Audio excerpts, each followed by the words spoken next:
Good evening and welcome to Poland Daily, the first English news program in Poland. I'm your host, Benjamin Lee.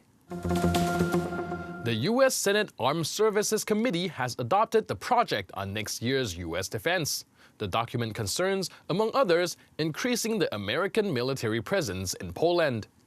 The project adopted by the U.S. Senate Armed Services Committee is going to allot $750 billion into military matters. The co-chairman of the Defense Committee, Republican Jack Reed, along with the Democrat Jim Inhofe, emphasized that the budget is supposed to solidify alliances and create new ones. The project informs about an increase of permanent presence of the American armed forces in Poland in order to ward off the Russian aggression.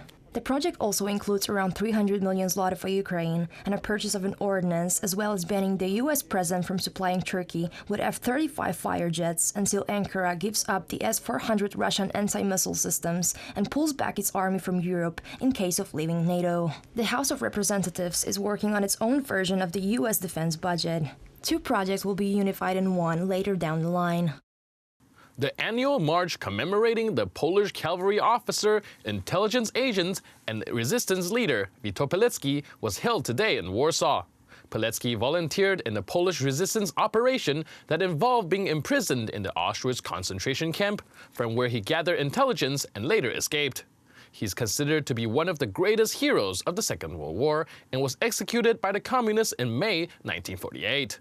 W Warszawie jest to 9. marsz, ale w całej It's the 9th Pilecki March in Warsaw, but similar events take place all around Poland. 2 weeks ago we were in Lublin, yesterday there was a march in Wrocław. Poles all across the country want to commemorate Rotmistrz Pilecki. We want to cultivate the memory of all the cursed soldiers, but Rotmistrz Pilecki is one of the brightest examples of their sacrifice and at the same time a symbol of seeking the truth, since the truth about him was forgotten for many years due to the communist propaganda. Ponieważ jest to postać, która przez wiele lat była zapomniana. Dołączył do powstania antykomunistycznego.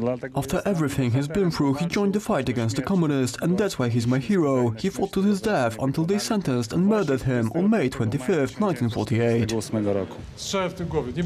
Here, the communists carried out 350 death sentences. There was no firing squad, only 2 executioners, one who read the sentence aloud and the other who shot Polish patriots in the backs of their heads. Auschwitz to była igraszka. It's best described by Pilecki himself, who after the tortures of communist prison said to his wife, Auschwitz was nothing. The tortures themselves can also be exemplified by another prisoner, Kazimierz Moczarski, who described 49 ways the communists tortured them. Na pewno ze względu na Rotmistrza Pileckiego nie robiono różnicy. Jego przesłanie jest nieśmiertelne. His message, his example is immortal.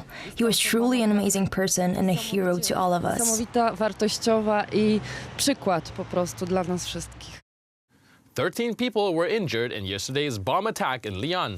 The attorney for counter-terrorism, Remy Heitz, informed that the man who allegedly planned the explosive device caught on the security monitor has yet to be identified.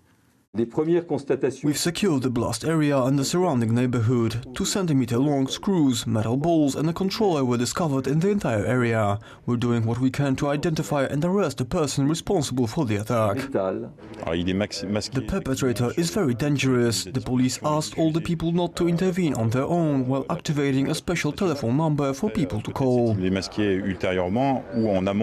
The French law enforcement investigating the incident weren't able to identify the suspect since he was wearing sunglasses and a cap. 13 people got injured in the explosion which took place on Friday afternoon in Lyon at the Victor Hugo Street. 11 of them were taken to the hospital, but their lives are not endangered. The investigation was taken over by the Paris prosecution on terrorism. The perpetrator caught on CCTV walked on the pavement with a bike, placed the bomb by the entrance of a bakery in the city center and drove away. According to the police, the explosive charge was probably homemade, with medium blast range, filled with screws and other metal bits. The Yellow Vest protesters gathered in Paris today for the 28th round of demonstrations, putting focus this time on the coming European Parliament elections.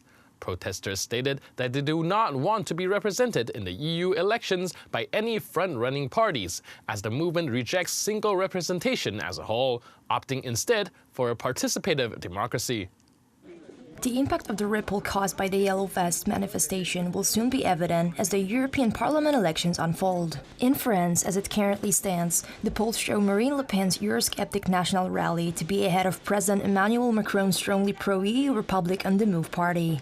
If the election results reflect the polls, it would potentially deal a devastating blow to the French president, already weakened by 6 months of Yellow Vest protests. The general consensus within the Yellow Vest movement, however, fundamentally rejects the single representation system and demand a more participative democracy with another form of voting. We're going to get rid of Macron. Tomorrow he's going to get a thrashing, and then I'm going to tear up my voter registration card. The European Parliament elections across 28 EU countries runs from Thursday till Sunday, while Eurosceptic parties are forecast to do well, including in the 3 biggest countries of the Eurozone, Germany, France and Italy.